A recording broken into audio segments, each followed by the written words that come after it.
Testing. 1 million, 2 million, 3 million. That's working. Okay. I'd like to talk to you about your financial future, and I hope those figures become applicable to all of you as we go along. And I'd like to start by posing a problem for you. And incidentally, I'm just going to talk for a couple minutes, and we'll do Q&A, because what we want to do is talk about what's on your mind. But I'd like you to think about this for just a second. If, as we walked out of here today, I said I would like to buy 10% of your financial future, I was going to write you a check today, and from this day forth, you were going to give me 10% of everything you earned. How much would you want to charge me for that? I'm going to buy 1/10 of you. And I may take the low bid, incidentally, so be careful what you write down.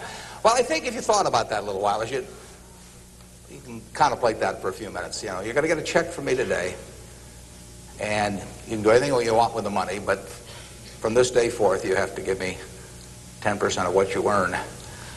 I think it would be very foolish of you, any of you, if you asked for less than, say, $50,000. Now, it's going to be a few years before you're out earning money, and so I've got a few years of dead money there. But then I would start getting this royalty on you as you went along. So I really think that if you thought about it, most of you would want a fair amount more than that, and I think you'd be right.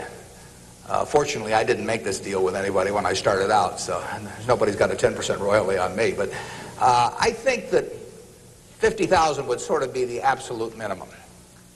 And if you think about that, that means that right today, you are worth $500,000, because if 10% of you is worth $50,000 in cash today, your potential is worth a minimum on a 100% basis of $500,000. That is the big financial asset you've got.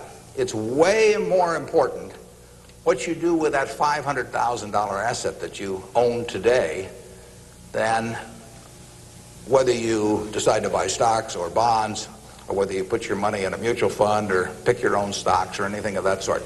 The biggest financial asset that you have going for you by miles is the value of your own earning power over the years. So that's really what you should focus on. If you're focusing on your financial future, that means you should focus on you. Because whether your 10% is worth $50,000 or $100,000 or $300,000, which would be $500,000 or $1 million or $3 million for all of you, whether it turns out to be one or the other is really dependent in a very large part on what you do in the next few years. All of you in this room have the brains to do extremely well in life. You've all got the energy to do extremely well in life, and then the question is, how do you apply it? If you've got a 200 horsepower motor, do you get 200 horsepower out of it? Do you get your full potential, or do you get 100 horsepower or 50 horsepower? Now, there's two things that can hold you back in getting the full horsepower out of your engine, whatever it may be. All of you have big enough engines. And one of those is a lack of education, but that probably isn't going to happen to very many people in this room. If you did have a lack of education, if you didn't have a chance to get a decent education in life, it wouldn't make any difference what that potential was, because you'd never unlock it. But the second most important thing, and equally as important, is in terms of the habits that you develop, in terms of what you do with yourself. When we hire people, we look for three qualities. We look for integrity, we look for intelligence, and we look for energy. But if they don't have the first one, integrity, the other two will kill you. Because if you're hiring somebody without integrity, you really want them to be dumb and lazy, don't you? I mean, the last thing in the world you want for them is to be smart and energetic. So smart and energetic only goes with integrity. But the nice thing about, you make your own decision on that. You can't change your IQ or how far you can throw a football or how high you can jump or the color of your hair very easily. But you can elect to have integrity that matches anybody else's. And if you match that with intelligence, which you have, and energy, which you have, you will get an extraordinary result, and you'd be very foolish to sell me 10% of yourself for $50,000. On the other hand, if you don't match it with that, your potential will, in a significant part, go unused. And I'll give you a little simple tests to apply in terms of thinking about the kind of habits you want to develop. Because you can have any habits you want to be. You can be lazy, you can be prompt, you can be late, you can be honest, you can cut corners. I mean, you have all these choices. And those are choices for you to make. Nobody else is going to make them for you. And I would suggest that you play this little game with me, too. Think about the person you would most like to be in life. So maybe it's one of your contemporaries, maybe it's somebody a little older, but pick out the person you admire the most, the person that you'd change places with if you could. And then write down why you admire them. Just put it on a piece of paper. And then figure out the person that you would least like to change places with you. Who really turns you off? Who do you find repulsive? And list the reasons why that person turns you off so much. And put those down on the other side of the paper. And then look at that list. And you'll find that everything on the left-hand side, what you admire in other people, the qualities they bring to life, cheerfulness, generosity, all kinds of things, you'll find those are things you can do yourself. It's very simple. You got to apply yourself, but the habits you form in doing that early on will carry you through life. And on the other hand, you'll find that the things that make people repulsive, selfishness, obnoxiousness, all these things, egotism, are things that no one has to have. If you find those in yourself, you can get rid of them as long as you get rid of them early. So all I suggest is that you write down a list of what you admire, what you find contemptible, and decide that the ones on the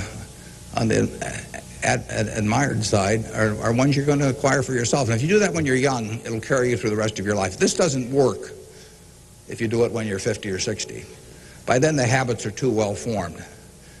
But if you do it early, behavior becomes a habit. So if you do that, 2 or 3 years from now, if you go through the same exercise, you'll find out that the person you admire the most is yourself. That can be a little dangerous under some circumstances, but it's not a bad thing. I mean, you want to be somebody you like, and you don't want to be somebody that you dislike. And form those habits early. You basically can't miss. Now, I'll give you one other small piece of advice that's just a corollary on this, and then we'll get to your questions. And that is, as a general matter, as a one piece of specific financial advice, I would say, avoid credit cards. Just forget about them. We're in various businesses that issue credit cards. The American public loves credit cards. But if you start revolving debt on credit cards, you're going to be paying 18 or 20%. And you can't make progress in your financial life going around borrowing money at 18 or 20%. You can make a lot of money by lending it out at 18 or 20% over time. If you can find anybody that's good that will borrow from you. But you don't want to be on the side of the equation that's always behind in life. I was lucky. I'd saved about $10,000 by the time I got out of school. That $10,000 was really worth millions I might have earned later on, because after you get a family and everything, the expenses roll in. But those were my tools to work with, but it was only because I was ahead of the game. If you're behind the game by $10,000 at some point and paying 18 or 20% interest on it, you will never, you'll never get out of it. So the trick, I've got a partner that says, all I want to know is where I'm going to die, so I'll never go there. And that's true in financial matters as well. You want to figure out where you don't want to be ahead of time and avoid that. And I get about a dozen letters a day from people who are having terrible problems. And there are 2 reasons why they have terrible problems.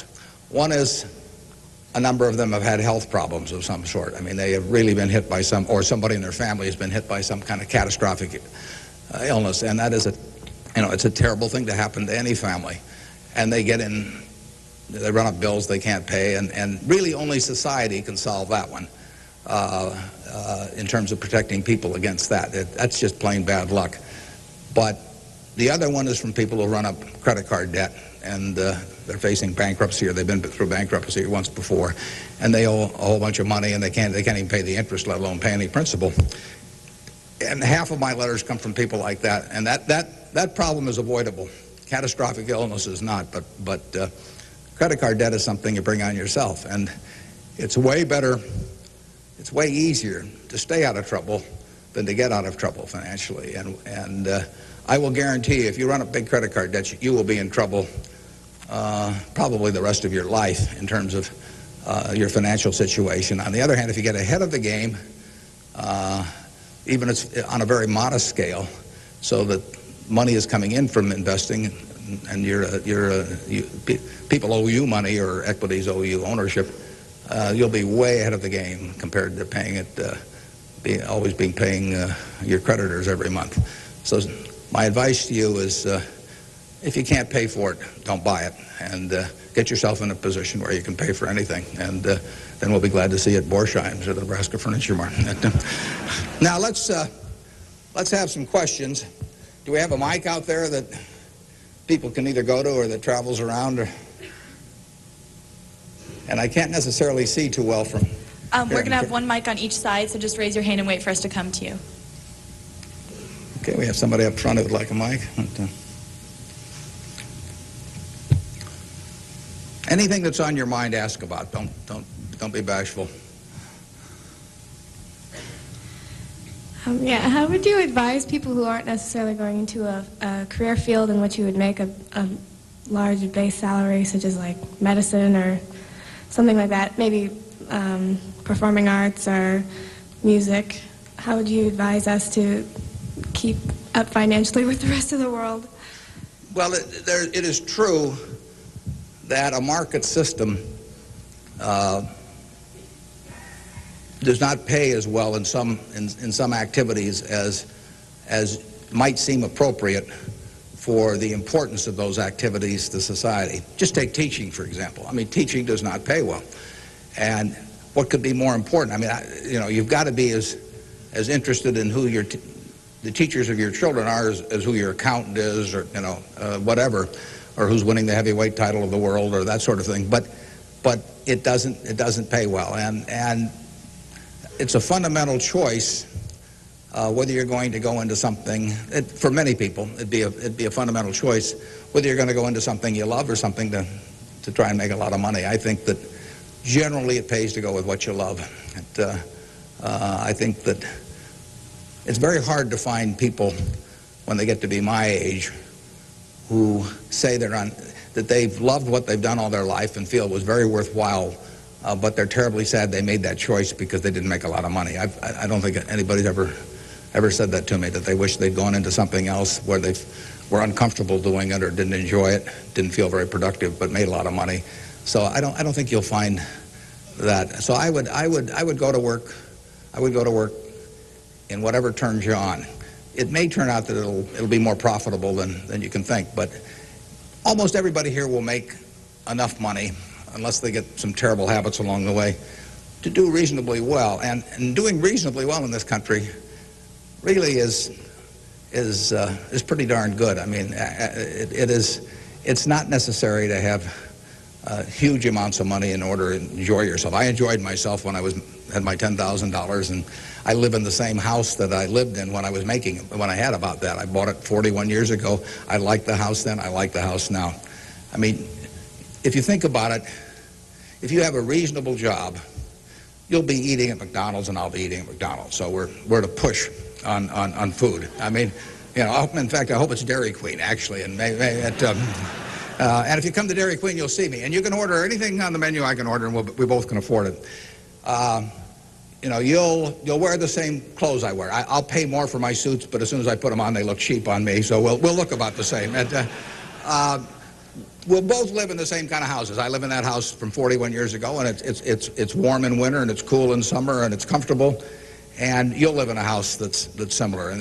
And what difference does it make if you have 50 more rooms or guest houses or all that? It'll probably just bring you problems. I mean, you have to worry about the greenskeeper or something when you get through. So I have been in the houses of people where the houses are worth probably 200 times what my house is worth, and I would not be any happier in those houses at all. In fact, I'd be less happy. I just have one more thing to worry about, and dozens of people around the place, and people quitting, and people stealing from you, and all kinds of things. To hell with it. We'll drive the same kind of car. In fact, you'll probably drive a better car. I drive a car that's about 8 years old. I don't know what it's worth now, but it gets me around fine. I mean, I'm perfectly happy. We'll watch the same television. We'll work on the same computer pretty much. The only difference will be how we travel long distances. You know, I will fly in a plane that's more comfortable than flying Southwest Airlines or something, which I've got nothing against. But that's the one real big difference. And other than that, I do what I like every day. I hope you'll do what you like every day to do. And I work with nice people. I hope you work with nice people. And there's 24 hours in the day, and those are where the hours go. So great wealth is the tiniest bit different in a real sense than having just a decent income. And to trade a decent income and something you love doing and something where you feel worthwhile doing it for huge wealth where you trade off a lot of your principles would be a terrible mistake.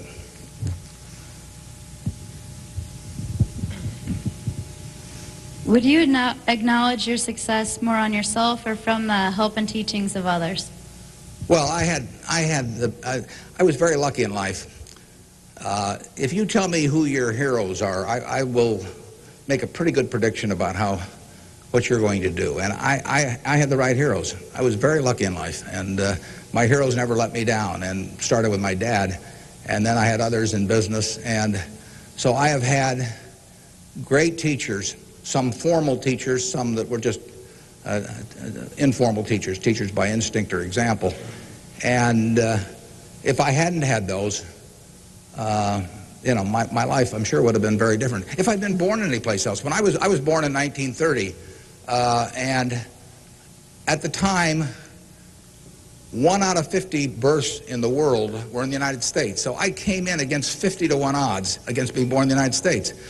I would have been a disaster, you know, if I'd been born in Afghanistan or Peru or someplace. I mean, I was extraordinary. I won the lottery the day I was born, you know, by being born in this country. So have you. I mean, the odds were probably 40-to-1 against you being born in this country, and they were 5 times more likely to have been born in China, or 6 times, and 4 or 5 times more likely to have been born in India or some other place where it would not have been as easy to exploit the full potential of your talent. So we've all won the lottery in that respect, and that's just plain luck. I mean, and I was lucky to be born at this time. I mean, capital allocation is something that pays off extremely well in this society now, but it doesn't pay off in other societies, and it didn't pay off, you know, many years ago. My friend Bill Gates says that if I was been born a few thousand years ago, I'd have been some animal's lunch. You know, I can't run very fast, and I can't climb trees, and you know, I just happen. Those are talents. Nobody asked me to climb trees now, but there was a time when it might have been important. And incidentally, Bill would have been some animal's breakfast. I mean, he can't run so fast either. But in any event, you know, we are lucky. I mean, just imagine being born a couple hundred years ago with exactly the same talents and how far they would have taken you then. You know, the average person today lives so much better than the richest person lived 100 or 150 years ago. So I'm lucky in that respect. I was lucky to be born of terrific parents. I was lucky to be raised in Omaha in a great public school system. I got a start here in the first 8 grades that gave me a foundation that later, when I went off the track a few times, carried me through, because I had a terrific grade school education right here in Omaha at Rose Hill. And one of the reasons I had it, incidentally, is kind of unfortunate, but I had that great education in part because women were being enormously discriminated against. And so a woman at that time could be a teacher, she could be a secretary, she could be a nurse, you know, and that was about it. So you had half the talent pool in the United States limited to just a few jobs. So you had an abundance of talent in those activities like nursing or teaching, because that talent with males was spread across every form of work activity there was, but with women it was concentrated in a few areas, and that benefited me. It's kind of sad because it didn't benefit those teachers,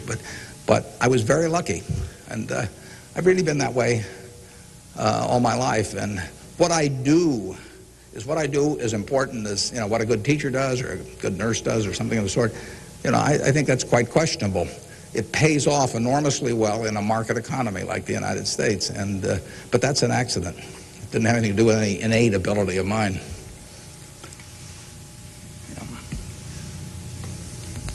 My name is Marina Tsed, and I attend Omaha Central High School. Good for you. Fine institution. Now, Mr. Buffett, technology has been a great factor in stimulating the world economy. What are your predictions for the future of the technology industry, and what is its future role in world economy and the United States economy? Yeah, well, there's no question it's turning the world upside down. It's done it somewhat already, but it will, it's just beginning, but it's moving very fast.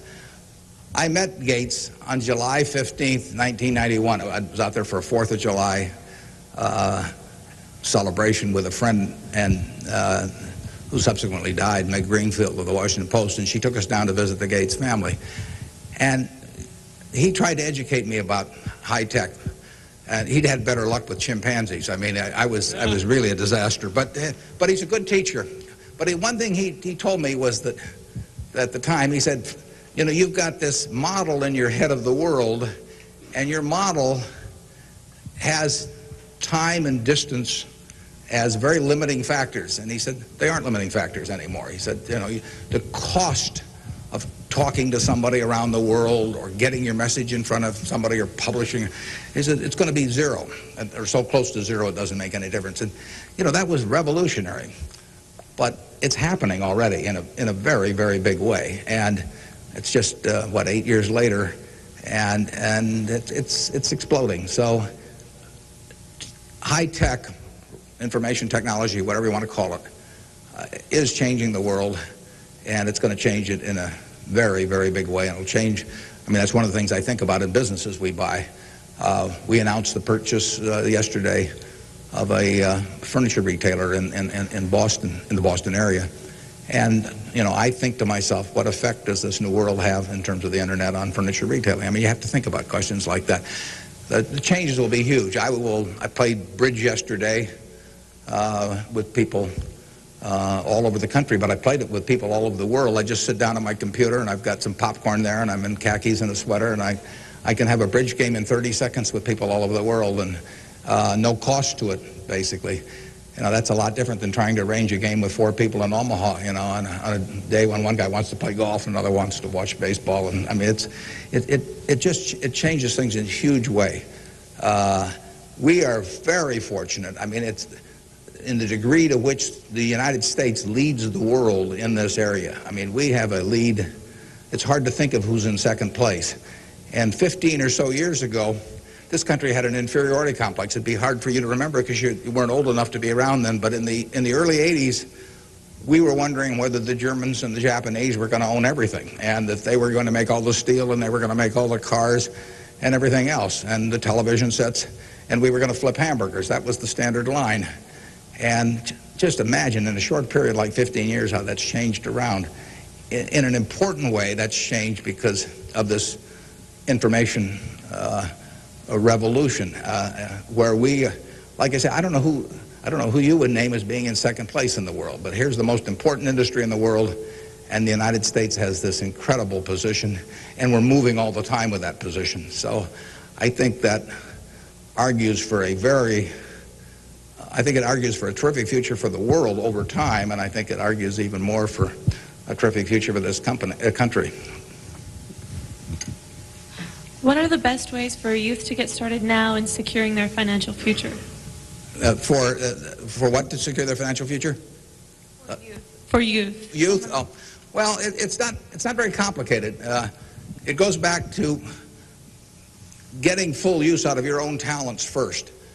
The difference between whether you're going to be earning X or 2X or 3X a year 20 years from now is going to be a function of how well, not how much talent you have, but how well you use the talents you already have.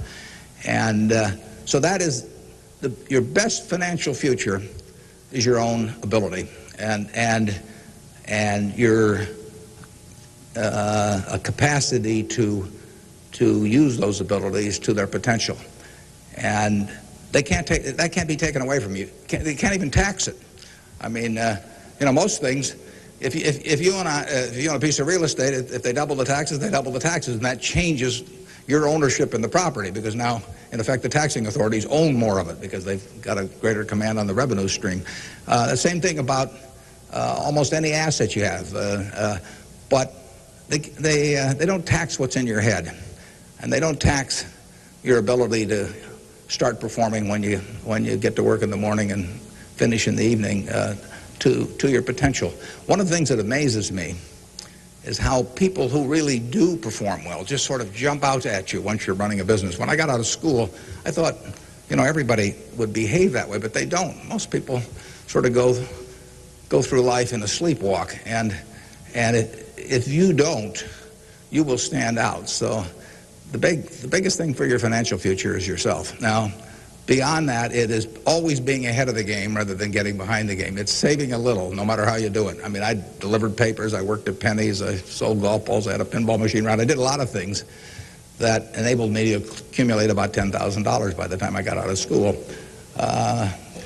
10,000 doesn't go as far now as it did then, but having anything so that you're ahead of the game and not getting behind the game is enormously important. I mean, just, if you're going to run a 100-yard dash against a bunch of people in life, if you can figure it out so that when the gun goes off, you're 10 or 15 yards ahead instead of 10 or 15 yards behind, it's going to make an enormous difference in how that race comes out. So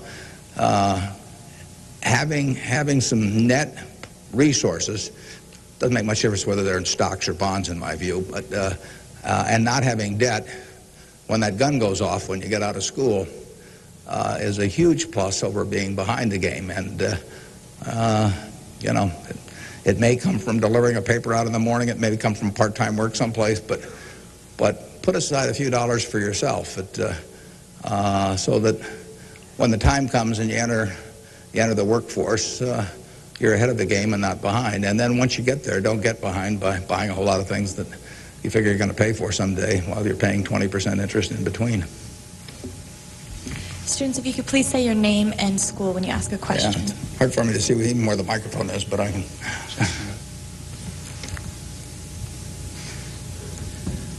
My name is Patrick Doherty, and I'm from William La Vista High School. I was wondering, with the increasing costs of education today, what can students do to deal with their debts once they're out of college?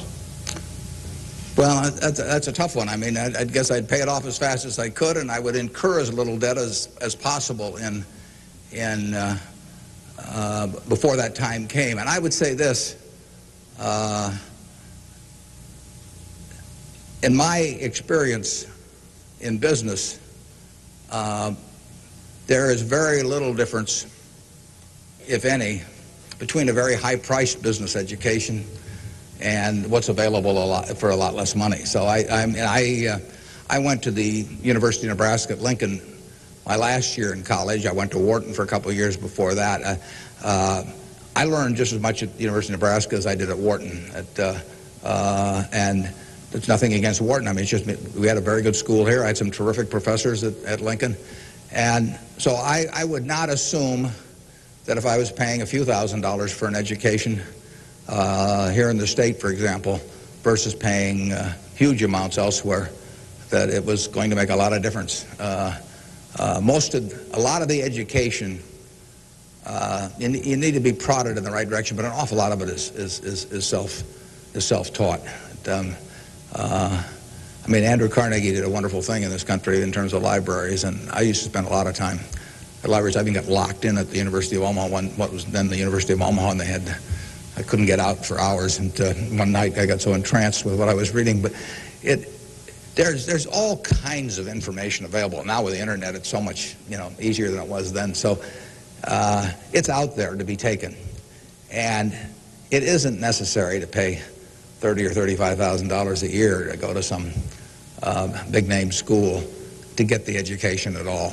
I mean, if you're going to learn accounting, which is probably the most important course you'd take in business, if you're going to learn accounting, you can learn accounting absolutely as well, in my view, going to UNO as going to Harvard. I mean, I see, I'd bet on that. And so I wouldn't run up huge bills in terms of getting a business education. Now, if you're going to get a medical education, I mean, there's certain professions where there may not be any way around spending a fair amount of money and getting in debt to some degree. You've got to make that decision yourself, but I'd certainly try to minimize it. And And I would have it figured out how I would handle that debt in, say, a 5-year period after I got out of school, or I would think twice about incurring it. There's a question up here, if we can bring a microphone. My name is Kyle Clark. I'm here representing the Omaha Youth Advisory Council. What advice would you have for a forming nonprofit organization? For forming a nonprofit organization? Well, I've always tried to avoid forming nonprofit organizations. Well, that would depend entirely on what I wanted to accomplish. I mean, it'd be one thing if it was a hospital. It could be another thing. There's so many types of it. So you've got to get people that are experienced and involved in an entity like that. And but it depends so much on the objective you're working at. Yeah, no, I promised this young lady here microphone for a long time. Hi, my name is Kara Harbert, and I attend Millard West High School. And I understand that you're very civically involved, and I was wondering how important of a quality you think that is for an individual in life and why. Yeah, well, I wouldn't say that I am that. I mean, I do certain civic things. I think your model as a citizen, for example, in Omaha would be Walter Scott. I mean, he is far more civically involved than I am, and incidentally, his predecessor, Peter Kiewit, was too, but Walter's carried it to new heights. So I don't want to take on any mantle for that myself. I do some things. One of the problems I have is I love what I do so much that it sort of takes over. I mean, I'm like a guy that likes to play a lot of golf or something, except I like the business I'm in. But I've got a family that participates very actively. Some of my children work on almost anything that comes along in the civic area. And, in the end, people do what they want to do to quite a degree. And I think I've never talked to anybody that enjoyed working in civic activities that didn't feel where it was very worthwhile after they've done it. I mean, they built something, and participating in building something is always a lot of fun. And actually, you can have a good time. We have this golf tournament, for example, in September, and we raise some money for civic things, but everybody has a good time, so nobody's paying any price by doing it. I'm having a good time. The people who come are having a good time, and we get to show Omaha off to people. But you should be enjoying things you go along, and you will if you work in civic activities that interest you. And you can do the same thing in politics. I mean, if you find political ideas or politicians who particularly you identify with, you can get a lot of self-satisfaction out of working, and you're doing something worthwhile. So just follow your instincts on that. That'd be my recommendation.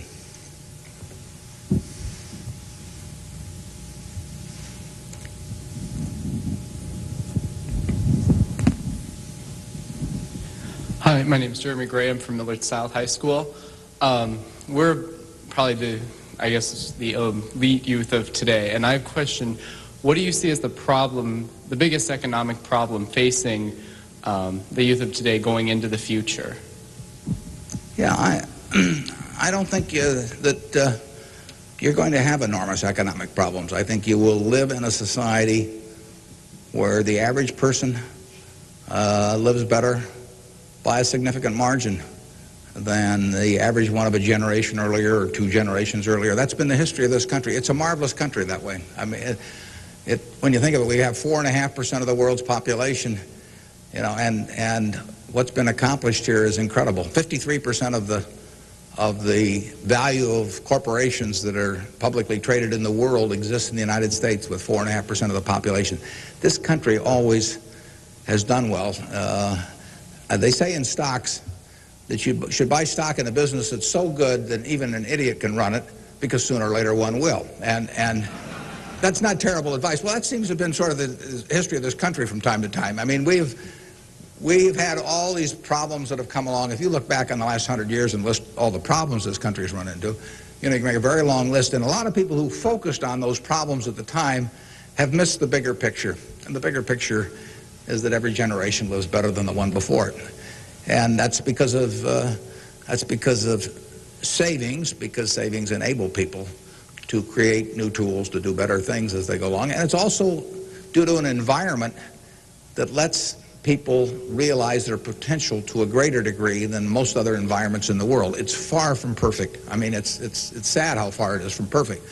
But it is better than anything else around. I mean, in this country, you don't have some commissar or something running a big business in this country. You've got a guy like Jack Welch. And a fellow like Jack Welch makes a difference of night and day in terms of the productivity of that business over a period of decades. And productivity is what causes the standard of living to rise. So a system that throws up the Jack Welches of the world to run businesses is going to have an enormous advantage over a society that does it by heredity or that does it by government edict. And we're closer to that society that I've described than any other country. And it's led to great things, and it will continue to lead to great things. So I think you've got the best future. You don't face a war, and you've got a better future in terms of achieving material rewards than any generation in history. So I wish I could trade you places. I might get taken up on that by a few of you, though.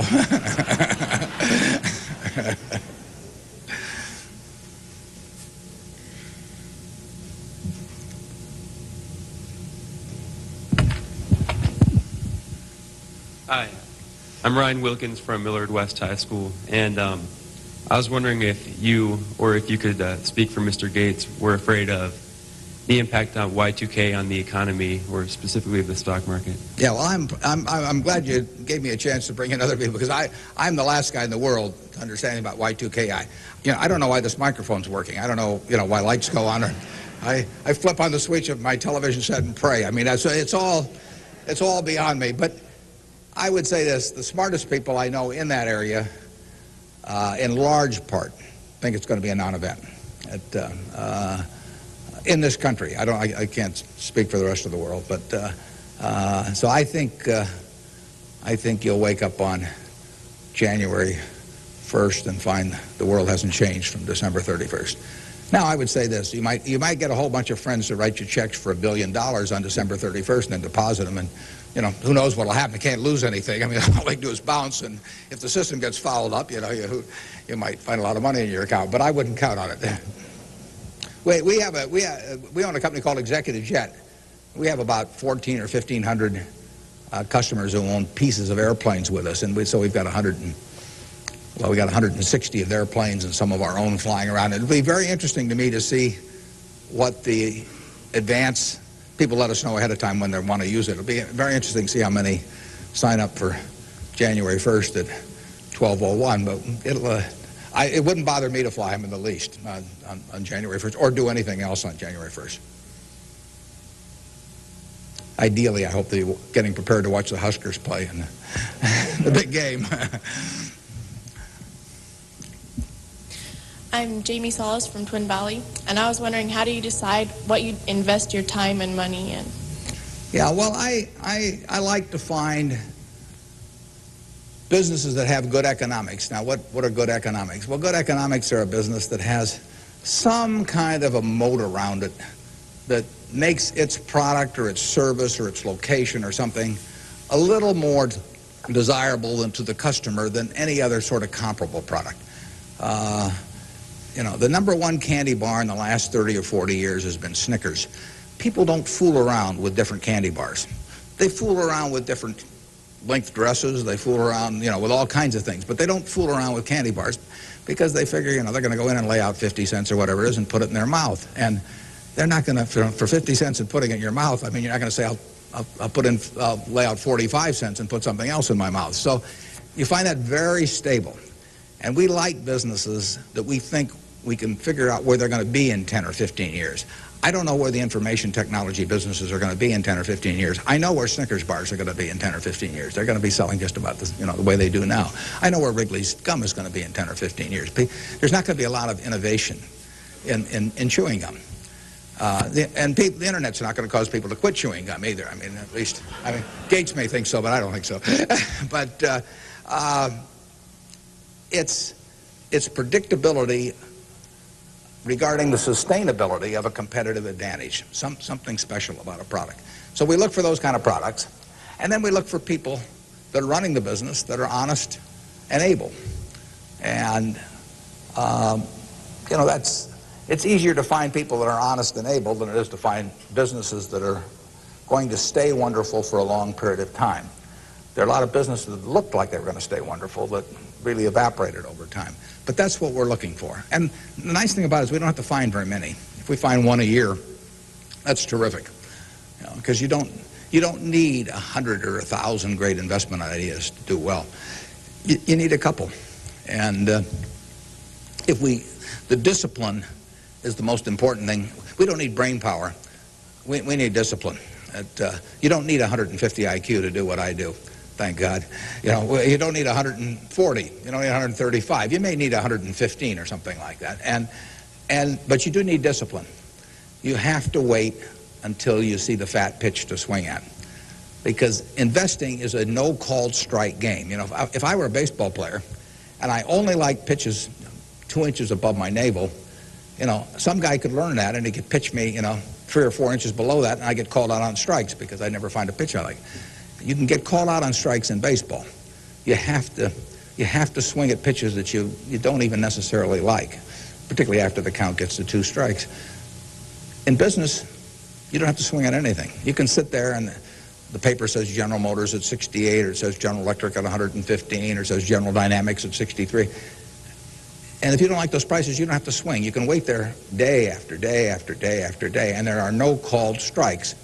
Now, when you swing, when you decide to buy something, then, you know, if you swing and miss, it's a strike. But it's a marvelous game to be in because there are no called strikes, and you can simply wait for that one time in a month or 6 months or a year or 2 or 3 years when you really know what you're doing, where you like the price, where you like the people running the business, and then you swing, and you only need a few swings in your lifetime. So that's the way we try to pick businesses. We try to stay with things we understand. I mean, there can be all kinds of wonderful investment opportunities out there that I don't understand. I don't know what cocoa beans are going to do next year. You know, maybe you know, but I don't know. I don't know what crude oil is going to sell for. But I don't have to know. I just have to know the things. I have to know what I know. I have to know where the limits of my understanding are, what I call what my circle of competence is. And if I'm only able to evaluate 5% of the businesses in the world, no problem. I just stay within that 5% and try and find something. And that's, most people get in trouble because, in investments, because they get itchy. You know, they can't discipline themselves, and they hear about other people making money. Nothing upsets people so much as to hear about their friends making money. I mean, that's very destructive to discipline because they think, you know, I'm smarter than that guy next door, and he just bought that new car with the money he made trading stocks on the internet, so why can't I? Well, the answer is you can't over time. You will lose money if you trade stocks actively. And it's hard to exercise the discipline. But anytime you buy something, you should be able to take out a one-page sheet of paper and say, I'm buying General Motors at 65. I'm buying General Electric at 150 because. And you should write down the reasons. If you can't fill out the sheet, if it's because somebody told me about it at a cocktail party last night, that's not good enough. If it's because my broker told me about it, that's not good enough. You know, it's you've got to have a reason for thinking that it makes an intelligent investment. You do the same thing if you're buying a farm or an apartment house. If you're buying a farm, you'd say, I'm buying this farm at $1,000 an acre because I think I can earn $60 an acre on it if corn sells at such and such and soybean sells at such and such and yield is such and such. And you'd figure it out. That's the same reason you buy businesses. And when you buy stocks, you're buying a little piece of a business. And that's probably the most important thing to remember in investing is that when you are buying a stock, you're buying a little piece of the business. And if you are buying it at an attractive price for the business, for the whole business, you're going to make money. And if you aren't, you know, over time you won't make money.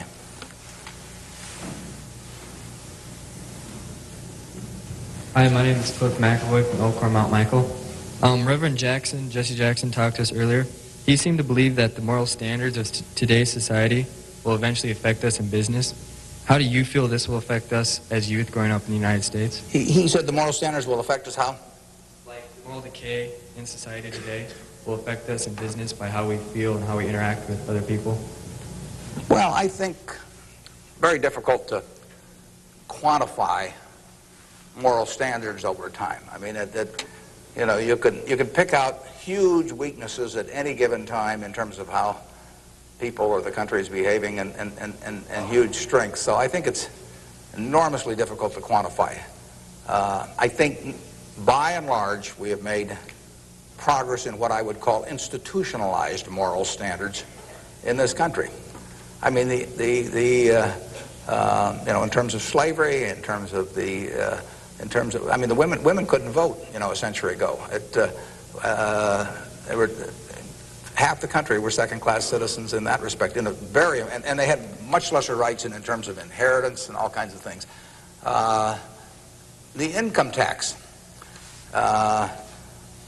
didn't exist 100 years ago, so the idea of taxing people according to how much they benefited from society and their income didn't exist. So I think in terms of institutionalized moral standards, the country has made really quite significant progress in the last 100 years. I think, you know, there's an enormous distance to go. I think we're going in the right direction, maybe by fits and starts, but I think we're going in the right direction, and I think that you know, it will be a significant plus to everybody in this room if they live in a more moral society 40 years from now than a less moral. But I think the odds are that they will. I think the country moves in that direction. It's very difficult to do it, all kinds of interests that work against it. But in the end, I think the American people want it.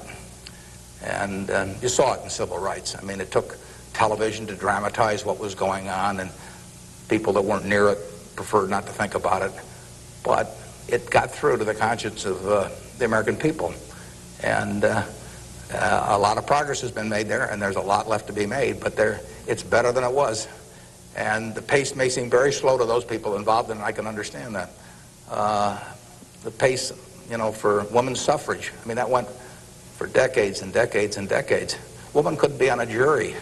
I was reading the trial of Clarence Darrow, which took place in California in about 10 or 11. You know, there were no women on the jury. The woman wasn't allowed to be on a jury. They weren't citizens in that sense. So it's the moral behavior of the country has, in my view, improved, but you know, and it'll continue to improve, and I hope you all in this room do your part to help it improve.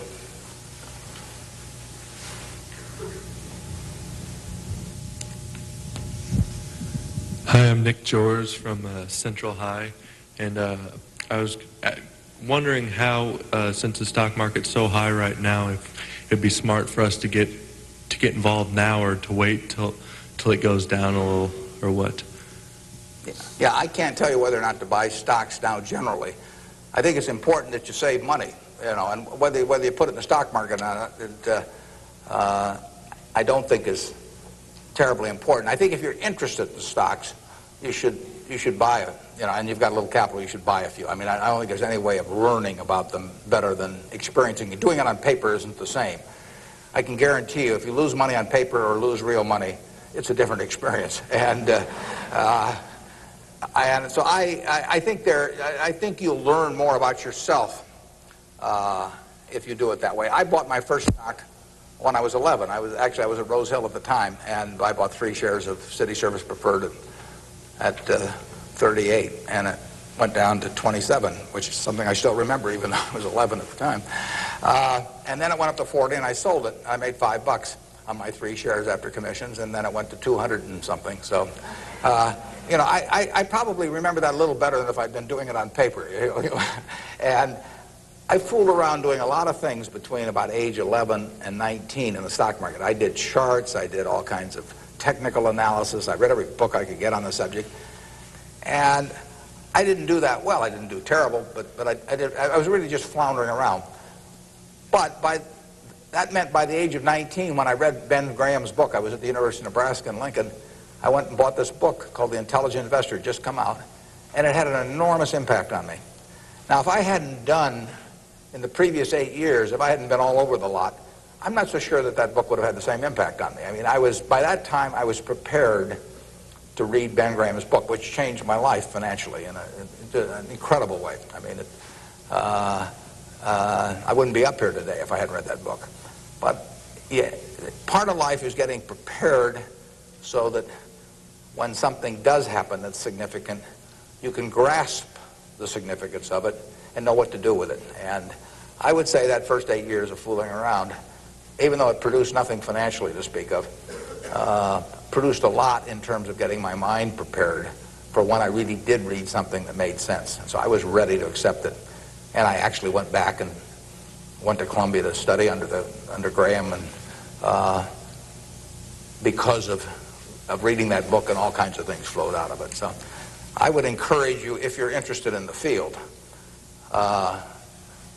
to do a few things. I'd still try and make it as intelligent as possible. I would try to stick with things, businesses I thought I understood. I'd still get out that sheet of paper and I'd write, I'm doing this because, and just test my reasoning. And then I'd go back and read it a year later and see whether what you thought would be true turned out to be true. So I would always check myself. I believe in grading myself on everything. You know, doctors have postmortems, and they do it because they learn from postmortems. In business, people don't like to do postmortems. When I can be on the board of a company, and they can owners building plants or buying companies, and they never want it 2 years later to run a check on how that decision turned out, because it can be unpleasant. But you learn from postmortems, and you don't want to learn. It's way better to learn from other people's mistakes than your own, but you got to learn from a few of your own too. And the time to do it is when you're young.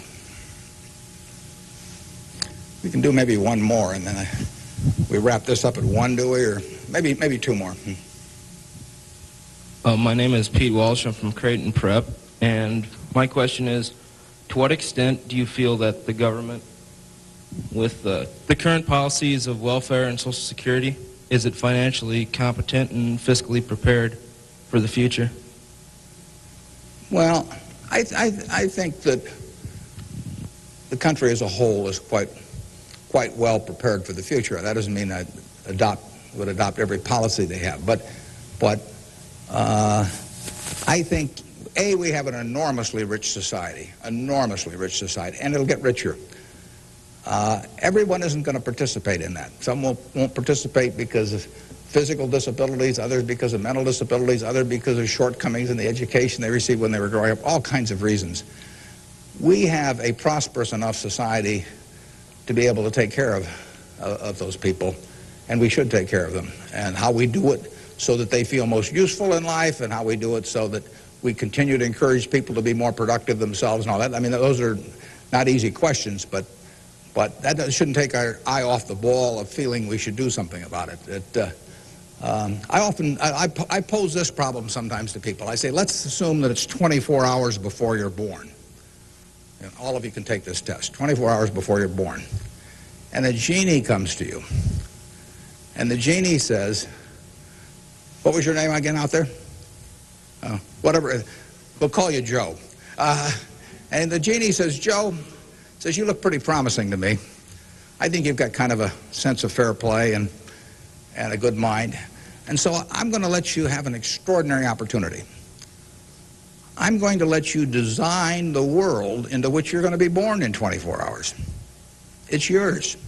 You pick out the political rules, you pick out the economic rules, you pick out the social rules, you design the world. And when you're born in 24 hours, you're going to be born into that world. And that's the world that's going to exist for your lifetime, for your children's lifetime, for your grandchildren's lifetime. And you, having heard of some of these genie jokes in the past, would say, what's the catch? The genie says, well, it's a very slight catch. I said, when you're born in 24 hours, you're going to emerge in this world you designed. But what you don't know is whether you're going to be born black or white, male or female, rich or poor, bright or retarded, able-bodied or infirm, in the United States or Afghanistan. All you know is that you're going to reach into this barrel, which now has 6 billion balls, as we know, representing one person, every person in the world, and you're going to participate in what I call the ovarian lottery. You're going to take one ball out of that barrel, and you're never going to get another ball. That's you. You're going to get one ball, and now you're going to emerge. Now, what kind of rules do you want to have for that society, not knowing which ball you're going to get? Now, that I put to you is the way I think people should think about social policy. And if you're lucky enough to be born in this country, you've won the lottery already. But we should have a system, in my view, that encourages the Jack Welches and the Bill Gateses and all of that to work far beyond the time when it has any economic significance to them. We want people commanding those resources who are extremely able at commanding them. That's how the standard of living moves forward.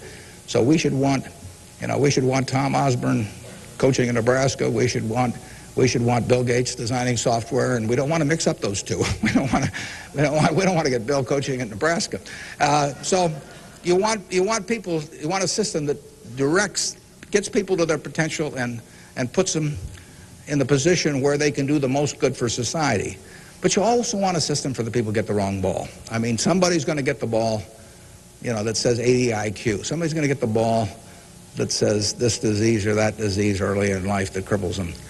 And we've got a rich enough society that we can take care of those people. And I think that, to get back to your question, I think that this society will move more and more in that direction. It has the capability of moving more and more in that direction as our resources and our output increases. And I think that it has the will to do that in a general way, although, like I say, there have always been lots of fits and starts. So there is no shortage in the United States of resources.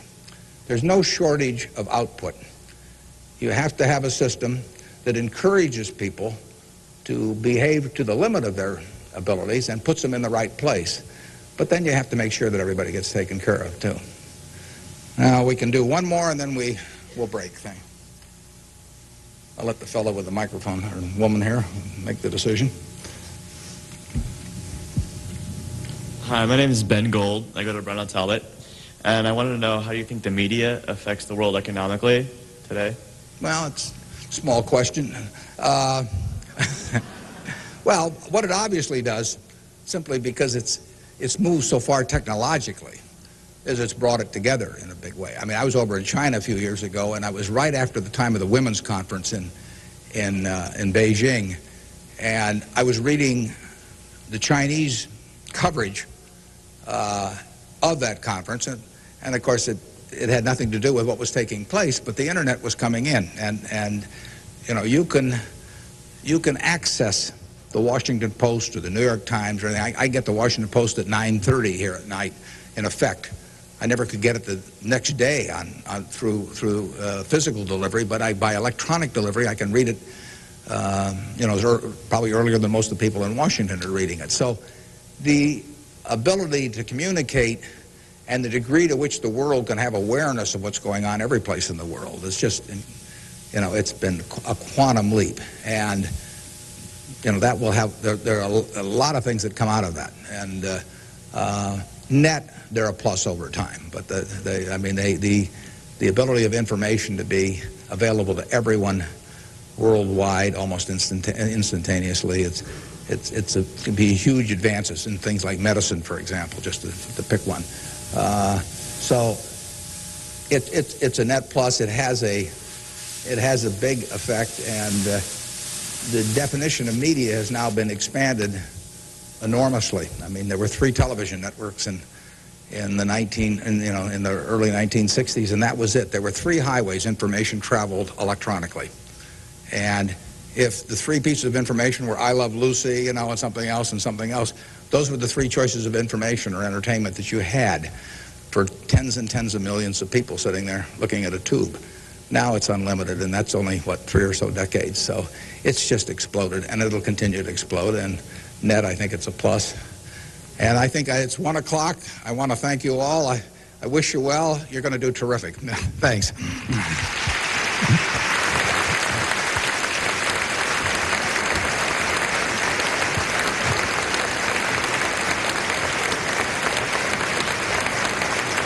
Thank you.